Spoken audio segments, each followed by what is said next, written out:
Jembrana Bali selama 3 jam mengakibatkan air sungai di Desa Kaliake meluap. Akibatnya banjir setinggi 70 cm merendam jalanan nasional dan pasar Gilimanuk. Kemacetan tidak terelakkan setelah jalur nasional antara Denpasar dan Gilimanuk terendam banjir selama 3 jam. Banjir setinggi 70 cm ini diakibatkan meluapnya air sungai Kaliake Jembrana Bali. Kabid Pencegahan BPBD Jembrana menjelaskan bahwa akibat banjir ini arus lalu lintas Denpasar Gilimanuk dibuka tutup dan diberlakukan satu arah. Namun meski sudah diperingatkan, masih banyak pengendara yang nekat menerobos banjir tersebut. Untuk banjir yang paling parah ada di Desa Kaliake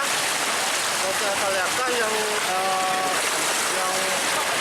mengaliri sampai ke Jalan Protokol Denpasar Gilimanuk di depan TDAS, yang dimana airnya sampai ke pinggang dewasa.